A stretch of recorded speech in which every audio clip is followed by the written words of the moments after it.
All right. Hello. Hello, everyone, and welcome to this week's episode of Real Watchers. It is March 7th. The time is 8 p.m. PST. Welcome to this latest episode of the show. We got some fun stuff to talk about today, some fun stories, some fun movies we've watched, and most importantly, some fun stuff that we're both looking forward to. Because March is looking like a pretty stacked month. Let's be real honest. So, hopefully we got ourselves a little bit of an audience out there. How is everyone doing? Just a quick reminder that if you have any comments, questions, anything, we are glad to answer them and we're happy to address them just after we actually film or record the bulk of the show. So just that's a quick reason why we may not get to your comment or question or criticism or anything right away. So that being said, Adrian, I think it's time we head to the newsroom and talk about the biggest stories going on this week. So let's go ahead and take care of that right now. So the biggest story, first story coming up this week is from the team that brought us Megan. We are in fact getting a Dead by Daylight movie based on the popular 4 vs. 1 horror game from, I forget the name of the studio, the video game studio behind it, but one of the most popular kind of asymmetric survival games out there is finally getting a movie, which seems like it's interesting because obviously the game is very heavily, based off of video games themselves. So, I'm sorry, the game is based off of movies themselves because you got like Michael Myers in there, you got Stranger Things in there. So, really interesting choice, and I'm excited to see what they can do with the property. Yeah, I'm interested to see if they do pull from other films, like other villains and other monsters and things like that. I do feel like the concept isn't that unique. I think maybe the setting and the gameplay is what makes it unique. Like, I think there's always one killer and many people running away. So it kind of does feel generic in that sense. I feel like I'm going to be very interested to see how they incorporate repairing the generators and opening the gates and things like that. Like, I think I really want to see some of those gameplay mechanics come into play. Yeah, it'd be interesting to see how they can work those in, as well as obviously the major lore stuff that the game has, which I know the game has. There's quite a bit, so it'd be very interesting to see. Yeah, I just know the gameplay.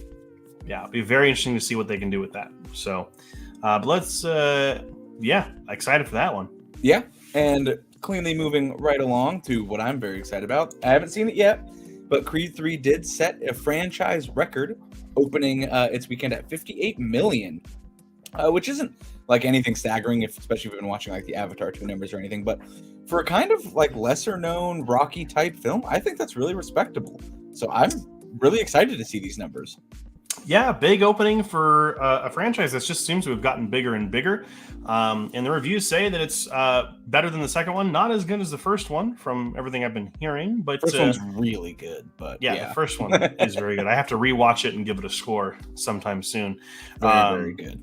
But yeah, I mean, looking forward to seeing this one in theaters. I'm sure it's going to be, a spectacle. And it looks like Jonathan Majors and Michael B. Jordan are going to be a kind of star pair for a while. Which I think it definitely seems larger than life. The stakes seem higher from the trailer. It all just seems really big, and everything I've been hearing has been really positive feedback. That, like you said, not as good as the first, but definitely, it's always nice when like a franchise comes back around a bit after it kind of starts diving into itself. Second one, sequels are always a bit tough, but a third one's a nice thing to see it do well. Yeah, for sure. Glad to see it getting some success and bringing something different to the box office. Yeah. So. Moving right along, next story. This is a little bit of a sad story, but unfortunately, Saving Private Ryan actor Tom Sizemore has passed away at the age of 61. I believe it had something to do with a seizure or with cancer. Let me double check that real quick. I didn't actually hear about this until we were kind of chatting beforehand. Yeah, I don't want to... it was a brain aneurysm. I am sorry. I want to make sure I had that correctly. But unfortunately, he has passed away, bringing us a lot of famous roles. I know he had some problematic things around his character and who he was as a person outside of his work, but still a talented actor, and sad to see them go, unfortunately. Absolutely, yeah, it's always sad to see something like this happen, especially in such kind of, I mean, I want to say unexpected because I definitely didn't know any illnesses or anything, but tough nonetheless. And a slightly different tone, which I'm very excited about. Pokemon Detective Pikachu, the film that was received extremely well by fans and I believe critics alike. Its sequel has actually found a director now in Jonathan Crystal, and he is the co-creator of Portlandia, which is one of my favorite comedies. I feel like I don't even know if I've seen every episode because I feel like they all blur together. I think I have, but absolutely incredible comedy and writing talent that he's clearly bringing on board for these projects. So I'm really excited for whatever the sequel is. Yeah, it looks like an interesting pick for sure for director. I don't think he has any directing credits under his name. I haven't checked his career, so can't quite say. But if you're saying, I mean, obviously Portlandia, you said it's one of your favorite comedies, and I think that was one of the strongest elements of the first Detective Pikachu was its comedy. So hopefully it can piggyback off of that. Yeah, and I think Portlandia was very aware of what it was and its time in the world. Like, it was very self-referential and very self-aware. And I feel like if you bring that to this kind of Pokemon that was very self-aware, right? Detective Pikachu very much knew what it was and what it was trying to do. I think it's a pretty good recipe. I definitely don't have 100% faith, but I'm definitely into it. I'll see what happens. Yeah, hopefully we get it pretty soon here. So, because the first one was great. Yeah, it really was. Speaking of first one being great, that's a great segue. We have confirmation that a new Alien film has entered production this month. No official title yet for this film. We do have some information as far as director, casting, and all that, and a somewhat cryptic synopsis. This is coming to us from the director of Fede Alvarez, who brought us the Evil Dead remake back in 2013, I believe, and the popular horror film Don't Breathe, which I love. I like so, Don't Breathe a lot. Yeah, kind of that same kind of tension-filled excitement really feels like it fits into the Alien universe. And as far as a synopsis says that it is set on a colony of young people that will have to contend with the most dangerous organism ever created, ever born, ever molded, however you want to look at it.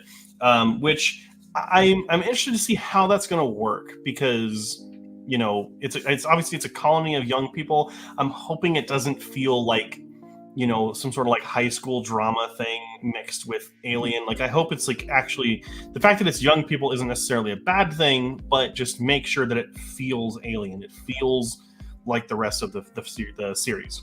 Definitely, yeah. I think that to touch on the Don't Breathe thing, I am a huge fan of movies that kind of remove a sense or take something and elevate the horror by including another limitation. I think that might go really well into the Alien series. The other thing that I've kind of am feeling about this is that it feels very Cloverfield-esque, in that I feel like we might be getting to a Alien franchise level where the main linear plot that goes through all of them isn't necessarily as strong. Like, they're not all tied together. It's more just movies with xenomorphs in them. And I kind of have felt that way, especially with like Prometheus, kind of the inclusions being pretty light here and there, and then the actual xenomorph like barely being in it and kind of not really. So I'm kind of seeing that this might be a little bit of a standalone film, which I'm down for, I think. Yeah, and it might be something where this is a Hulu exclusive, because technically, like because Disney owns the rights to Alien, and Alien did show up in their 100-year anniversary video, which was kind of interesting. But yeah, very interested to see what comes of this, and I leave it it's my franchise. I leave it capably in the hands of Fede Alvarez. And another one of your favorite franchises, Hellboy, The Crooked Man, has cast Jack Kesy to play the titular character. I don't know too much about Jack Kesy. I might just not know the name, but I didn't really feel any way when I read this. I kind of was like, okay, cool, they cast someone. Yeah, just a bit of news. I did some digging into who Jack Kesy was. Most recently, there was a film called The Outpost that he starred in alongside, I believe, I'm pulling this up here just to double check. Yeah, it was Scott Eastwood and Orlando Bloom were also in this movie. Orlando Bloom, big also biggest role he's probably known for is he played Black Tom in Deadpool 2. Oh, okay. Which, I mean, it's not a big role, but certainly one that people remember. I mean, always down. Yeah, I'm just excited. I'm in the minority. I thought David Harbour was fine, but I thought so too. And I'm excited to see kind of what happens with this. I feel like it's a turning point for the franchise, for better or worse. So I think it's definitely important they get it right, and I'm excited. Absolutely right. Well, there's no proper way to segue into this next story, so let's go ahead and just get this out of the way. We are getting a documentary about Pornhub called Money Shot, which is supposedly going into production, coming out soon.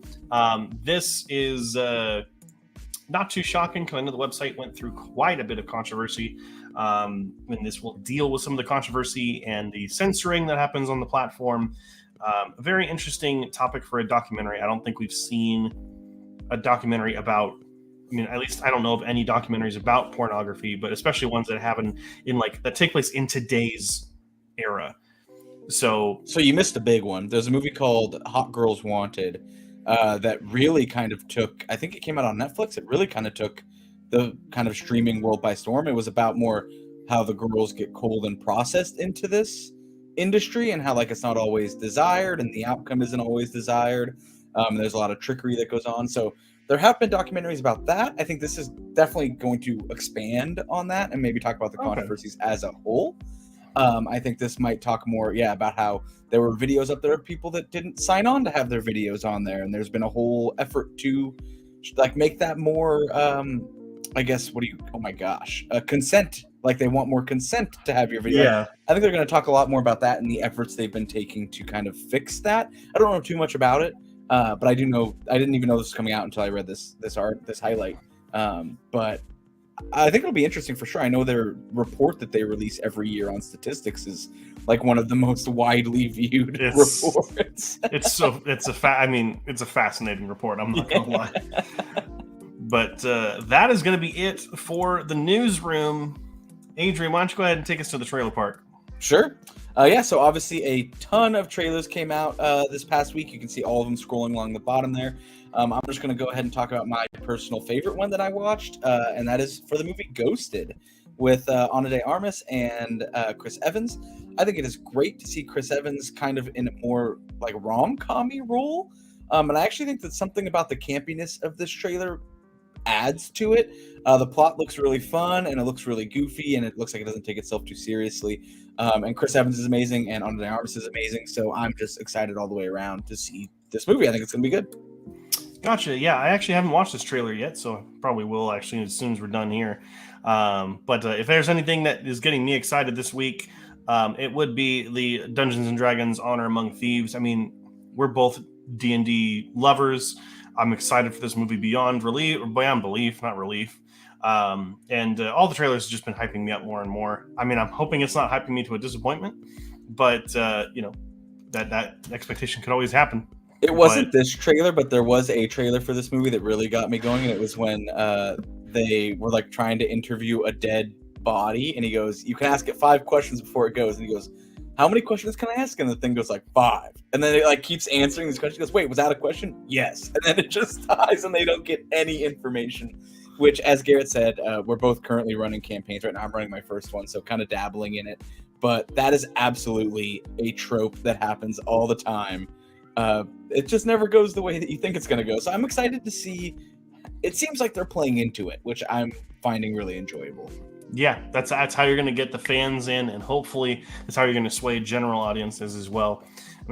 Critics, they're going to like it, or they're going to hate it, or they're going to love it. Either way, but it's the general audience you got to get the returns. And I think it's got to be good, because I feel like with all the hot water Wizards of the Coast has been in recent weeks, I feel like they definitely need some positive feedback. I think if this is bad, I think that's really going to start to impact their revenue, and people that even feel like people will start to jump to other RPG systems because they're freely available. There's no reason you have to play D&D. It's just the most robust right now, I would say, and maybe that's not even true. It's also just the biggest name. Yeah, so people just jump to it, but there's other things that people can play, and they will, especially if they start charging and having terrible content and stuff. So very titular moment, I would say, for Wizards of the Coast. Yeah, definitely going to be exciting to see what happens with it. I think we have about 2 weeks or 3 weeks until it's out in theaters. Yeah, I'm not sure. 3 weeks? I think it comes out at the end of the month. But Going to be exciting to see how that is going to go. Also, we have Scream 6 coming out this weekend, which we're going to talk about a little bit later. We got a new trailer for that this week. That's going to be hopefully awesome. So let's alrighty. Let's go ahead. We're going to switch gears a little bit and head over to Garrett's. Well, that's you. Hi. Every time. Always when it's your corner. Well, it's because it's like whoever's on the left side of the screen is the one that gets focused on. Adrian is now Garrett. Anyhow, hi. Welcome to Garrett's Review Corner, the part of the show where I go over all the movies I've watched in a week, because I watch a lot of them, and give you my updated scoring and kind of what goes on into reviewing these films. So, let's go ahead and jump into the first one, which is Road to Perdition from 2002. This is a film starring Tom Hanks, Paul Newman, and Daniel Craig, kind of like an old 20s gangster film. So with all the talent on camera and behind it, it's a little puzzling that this film didn't turn out to be as nearly as impactful or as interesting as it tries to be. It's beautifully shot and Tom Hanks is great, but everything else is just okay. So it did get a 67 from me there. Following that was A Clockwork Orange, the famous Stanley Kubrick film with Malcolm McDowell. They said it was well acted and well shot. Kubrick's thesis on violence and the thought process behind it is only let down by some slow pacing and some mixed messaging. That did get I didn't put the score in this for this one, an 84 out of 100 for A Clockwork Orange. Next up, Flushed Away. This is an animated film from Aardman, which is a company that brought us all of the Wallace and Gromit claymation films, and DreamWorks, which is this is a total 3D animated movie. I said, while it does have a few humorous moments and some really crazy references and meta humor, the film just doesn't live up to the high standards set by either studio responsible for it. It doesn't live up to the highs of Wallace and Gromit or the highs of anything DreamWorks has made in their entire filmography, and so gave it a 51 out of 100. Next up, a pretty big one, Citizen Kane. This is considered one of the best films of all time, and after a few watches, yes, I can confirm that. This film took a long time to grow on me, but Citizen Kane is a masterpiece. Way ahead of its time in scope, cinematography, and writing, Orson Welles and his production team have crafted an important and enduring cinematic legacy. If you have never seen Citizen Kane, I highly recommend you check out the film. You totally forget, it doesn't look like it was made in 1941. It is mind-boggling how they were able to do all that at this time period. Next up is a film called Pillow Talk, starring Rock Hudson and Doris Day from 1959. A great romantic comedy with two incredibly likable leads that is, while predictable, funny and charismatic enough to warm my cold, dead heart. Did give Pillow Talk an 83 out of 100.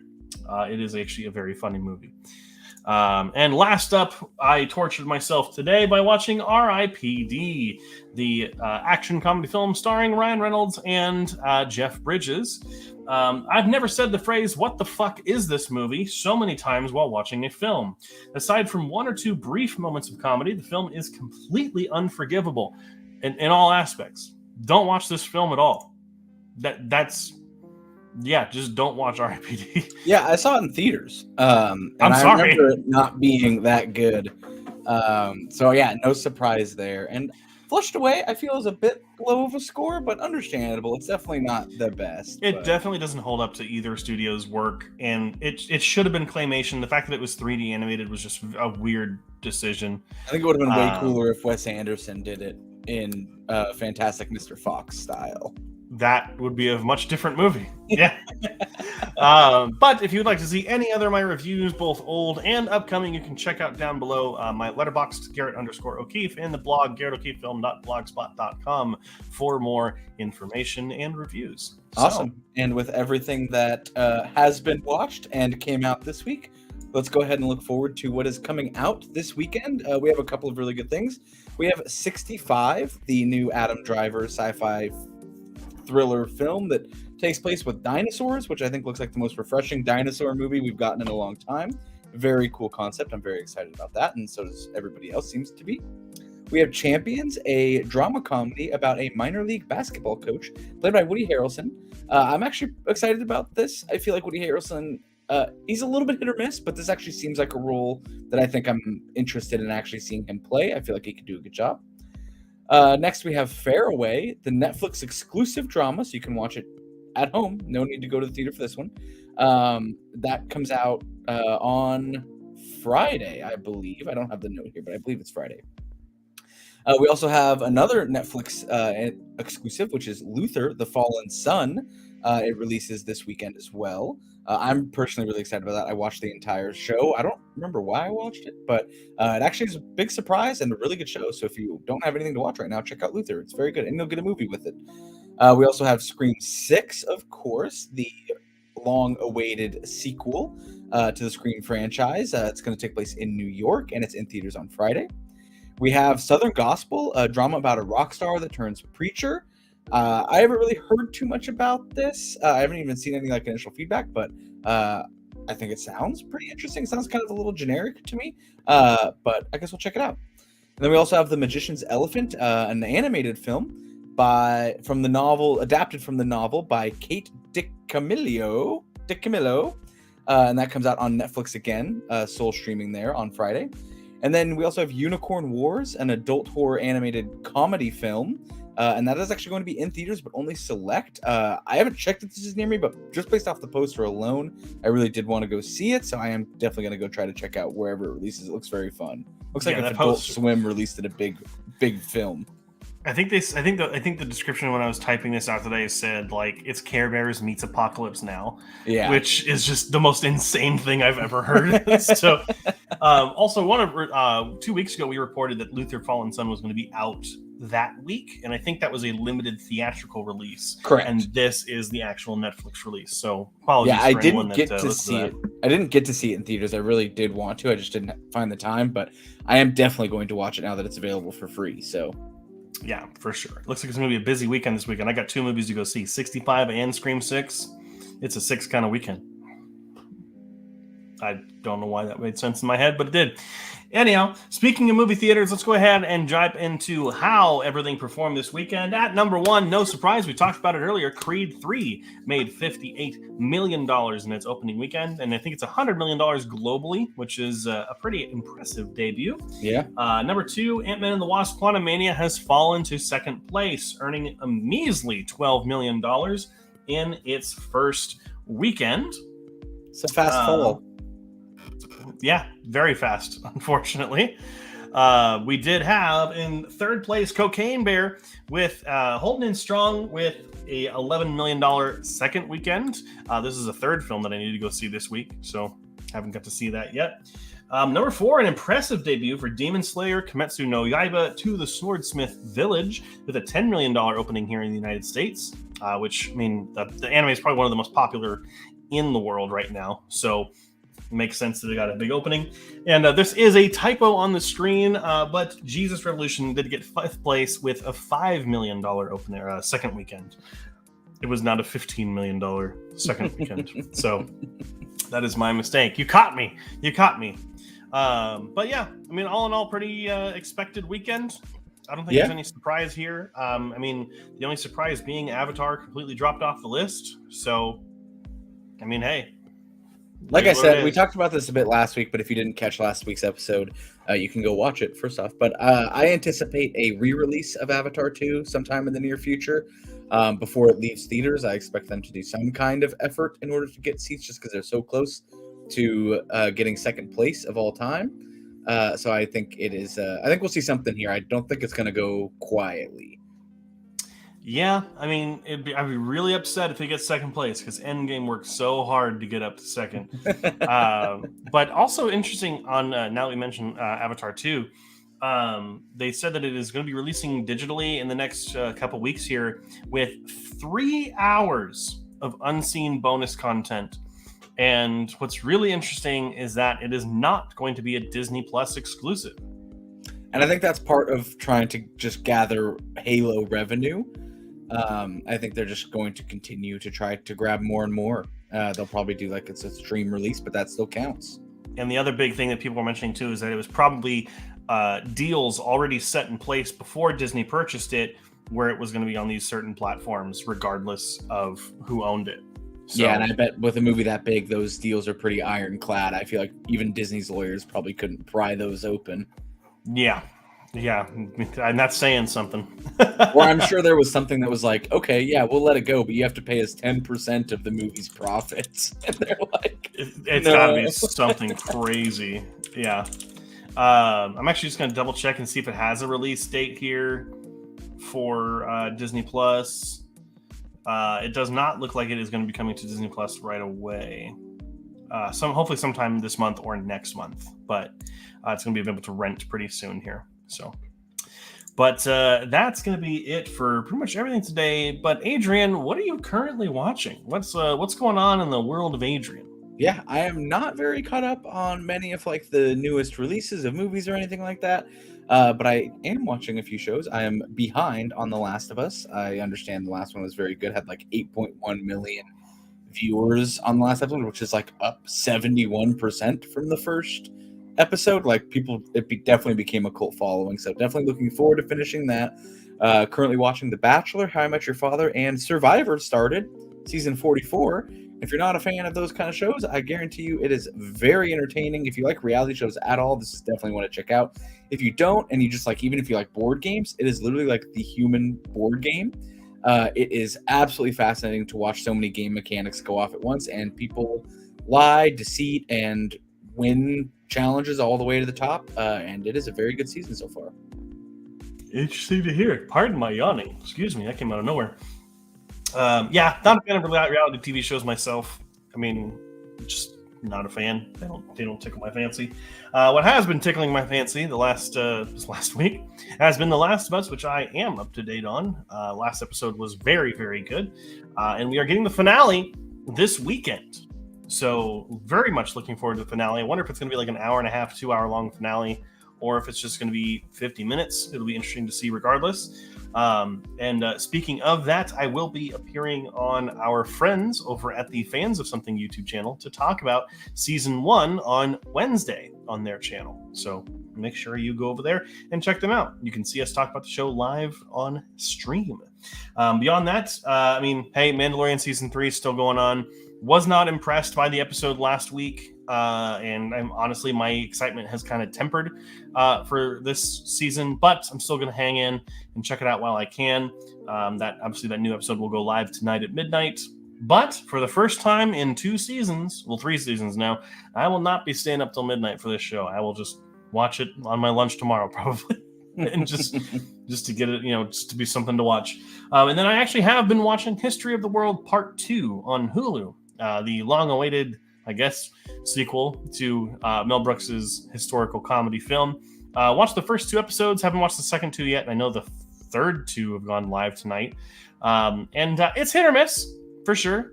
I mean, it's got some funny elements. It's got some not funny elements at all either, which is, I mean, every kind of comedy is hit and miss nowadays. Yeah. So, I mean, it is still worth a check out if you want something that's potentially funny, that's going to be irreverent. I don't feel like we get a lot of irreverent comedy shows anymore. So, might be worth a shot for you. I'm lingering in because I love Mel Brooks. So, we'll see how it goes. But that is it for today's show. We did it. Adrian, anything else you want to add before we sign off for the evening? Actually, sure. In How I Met Your Father, they just had one of the funniest surprise cameos or like surprise reveals ever. They were talking about Hilary Duff's old dating life, and they actually cut to a clip of her on the phone from Lizzie McGuire. And Lizzie McGuire was featured in like almost like a pseudo sequel. It was very fun and very shocking, and the internet kind of went crazy for a second about it because it was pretty fun. Well, all right. I wasn't expecting that in a show. Sorry. Like that. I mean, hey, it took me by surprise. I'm not going to be able to go to sleep tonight. I can tell you that right now.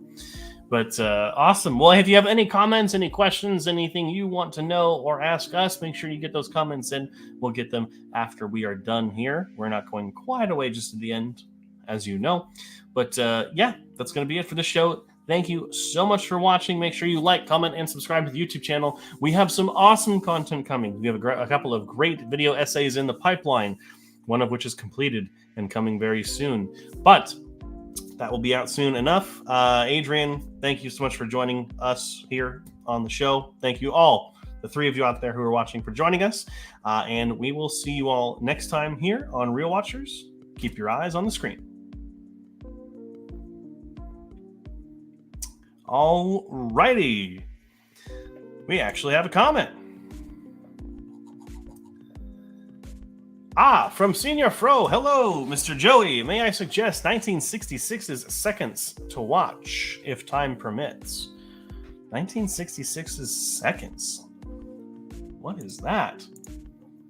Sounds like the movie's called Seconds, and it's just from 1966. Oh, I see like some trailers and stuff here. Interesting.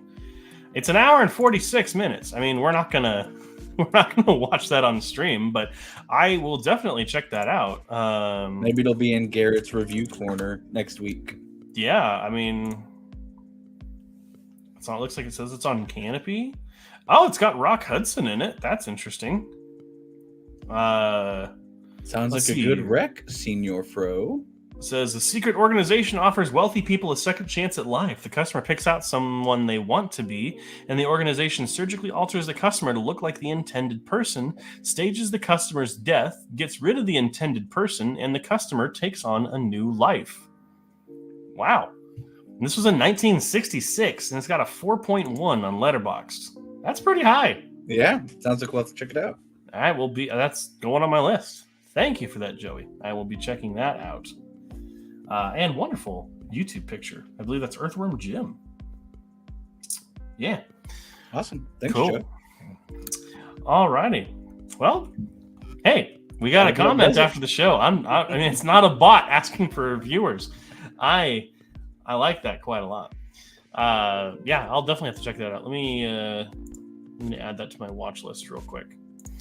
Because it looks like it's on Canopy, which, by the way, I don't know. I think I mentioned this to you when you were down here over the weekend, but Canopy, great streaming platform and very easy to get if you have a public library card. That's all you need for access. You did mention to me, yeah, and I just got a public library card, so. Well, hey, it was fate.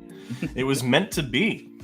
But yeah, there's a lot of cool indie stuff on there. Some like preserved films and things that they want to be able to make available for free. So definitely worth checking out if you have the ability to. So awesome. Well, alrighty, everyone. Thank you so much for joining us on this little after show. And we will be live again next week at 8 p.m. here on the Real Watchers channel. And watch out soon. Again, I say, we got some really cool video essays coming soon. Some stuff that we're really proud of. Garrett has teased some of them to me, and they are very, very good. I'm very excited to see the full project come to fruition. Absolutely. So, with that, we'll see you all next time. Bye.